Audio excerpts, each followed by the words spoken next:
regarding that, so I can't speak to that. Okay, you said that he had requested the Secret Service. Do you know if that request was actually made at this point? I have not had any conversations regarding that, so I can't speak to that. Is the Secret Service currently anticipating or currently planning to expand the perimeter? We're not anticipating any changes to our current security footprint or plan. Including allowing firearms into the soft perimeter as it is right now. Anything in the soft perimeter is outside of our federal jurisdiction. But why should former President Trump, his family, and the convention goers have confidence in the U.S. Secret Service to secure this site here over the next 4 days after his life was nearly taken yesterday in Pennsylvania? So this event has been designated as a national special security event, which is the highest level of security for an event that can be designated by the government. So this is a whole of government approach. We've had an extensive planning process to include many organizations building out the operational security plans for any and all aspects of security related to this event. Have you had the resources you need? Yes, we are fully prepared and have a comprehensive security plan in place, and we're ready to go.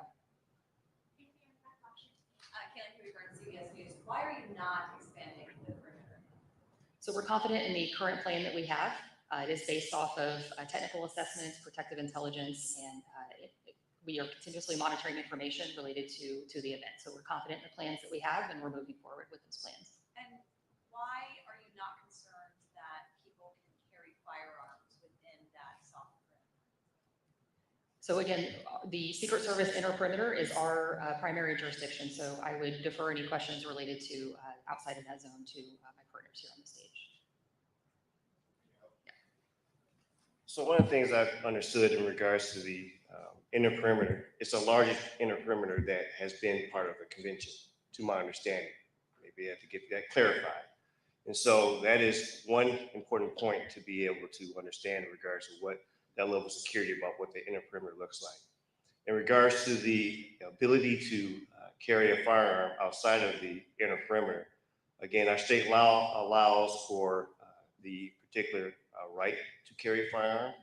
We as a city cannot legislate out of that, and I don't know if our mayor wants to speak on that anymore in regards to that. And so for we, in regards to our law enforcement aspect, we have to operate within those guidelines. Unless it's something that is against state law, we have to respect Second Amendment right to carry your firearm, especially in regards to open carry or carry and conceal with your license. And so that is a, again, issue that we have to navigate. And I will say this, and I've said this many times, as that is your right, please exercise your right in a responsible manner. Please ensure that the behaviors that we would like to see for those with that responsibility aligns with that responsibility. The Milwaukee Police Department will not tolerate any particular behaviors outside of what is legally allowed in regards to that right. Thank you, Chief. And just to reiterate what the Chief said, local ordinances in the state of Wisconsin do not supersede state law. Wisconsin is an open carry state, and therefore the city of Milwaukee and no other jurisdiction in this state can supersede that state law. Folks should be aware, though, that proactively before the convention gets started, we did take action at the local level to ban items that we could ban. So we used our authority already at the municipal level to take that sort of security precaution that we were able to do. But in terms of banning weapons in the outer perimeter, that is not within our purview because of state law. Dan Simmons of the New York Times for the Secret Service. If there have been any changes to the overall security plan, have there been changes to the protection plan for the former president, his family, and other elected officials? So I'm the RNC coordinator, so I can only speak to the National Special Security event. The plans that we have in place will continue as is, and we're confident in those plans.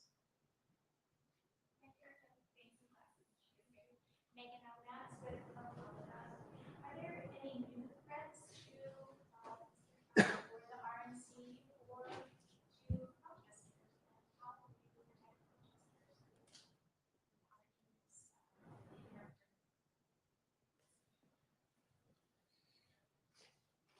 Good afternoon, ladies and gentlemen. I'm Michael Hensel. I'm the special agent in charge of the FBI for the state of Wisconsin. For your first question, The men and women of the FBI in the state of Wisconsin who work in our 6 offices, along with the assistance of our 56 field offices across the United States, and our domestic and international federal partners have worked over the last 18 months to take information in, intelligence in, evaluate that information, and then disseminate it to both our state and local partners to address any threats. Currently, there are no known articulated threats against the RNC or anyone visiting the RNC. That's important because we also need the help of the public. If they see something during this time or feel uncomfortable with something, please let us know. Let your local law enforcement agencies know, or the FBI, 1-800 call the FBI.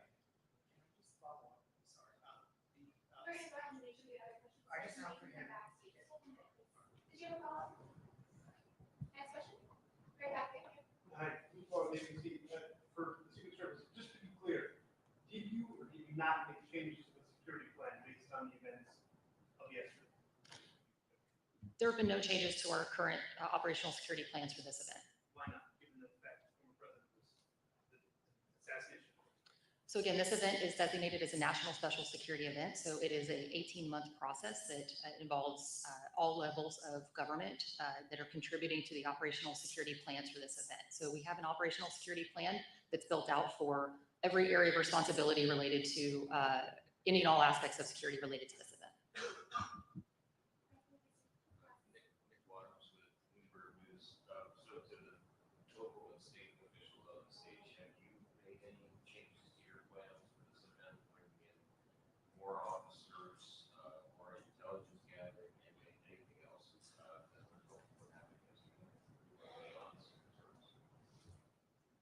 I can just reiterate what I said before in terms of what the city of Milwaukee has done.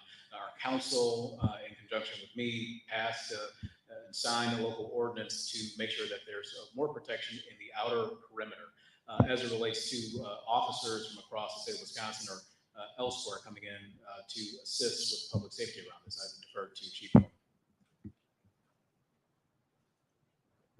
No change.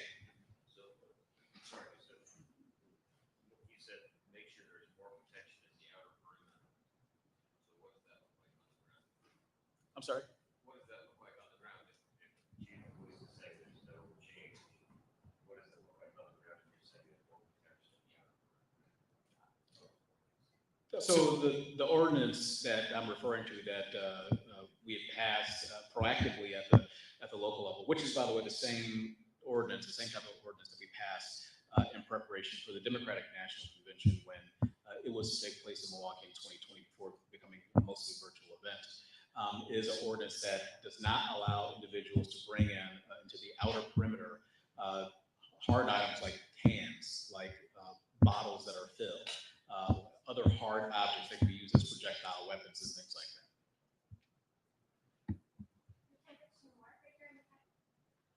Some of all something else set up here. You said that there was no threats at the moment, there were no concerns, but I would imagine that was Secret Service and law enforcement thought yesterday as well. Are there changes to who you think or what you think the threat actors are? And are there any worries about campuses? So as I said, there's no specific articulated threat to the RNC or any specific individual attending. As you'd expect after the event yesterday, we've seen an uptick in social media chatter, people talking about what happened, and we as the lead for all intelligence matters related to the RNC, the FBI, we evaluate all of that to make sure that if it trends into criminal activity or threat-based information, we evaluate that and again disseminate it out to our federal and state partners for action. Okay, we'll have one more, so we're going to talk to you right there in the back. There's Dave Fair with Fox in Milwaukee. We've heard from delegates, we've heard from visitors about a level of fear following what happened yesterday. Beyond the fact that you guys have planned for this for 18 months, what's your message to them about safety and security?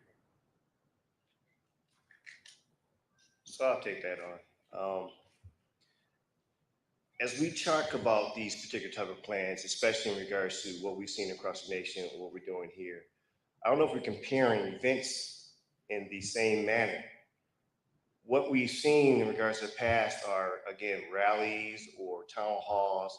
They don't receive the same level of support this event receives. And that's maybe hard to kind of wrap around in regards to the type of resources being invested in this particular community. again, we cannot talk about the operations of it. But as a leader in this community, I've seen the work. We work together, again, not only from the standpoint of the federal level, but again, my local partners, and seeing that type of investment in regards to what is being done. We are planning as much as we can plan in regards to what we know, and we're looking for what we don't know, but we are planned and actually ready with the resources. This is our community too. And looking at it from the standpoint of, I want to make sure that they understand we see you, we understand this is something of a concern, and we are ensuring that we're going to put the proper effort, the proper type of communication, which is why in this particular forum is why we're having it, to ensure that there is a communication from this collective group. We're working as hard as we can, round the clock, putting forth the effort that's necessary, not only for this RNC, but for our city. As the chief executive of our police department here, it's important that we are also understanding the concern in our city. So this is for those who are attending the RNC, but we are taking care of this city, period. Will you be doing daily updates, or how will we get information? Have you been able to talk with Director Cheadle? Have you talked with Director Cheadle? Why isn't she here? Have you talked with Director Cheadle? Why not? Will there be daily updates? How will we get information during the event?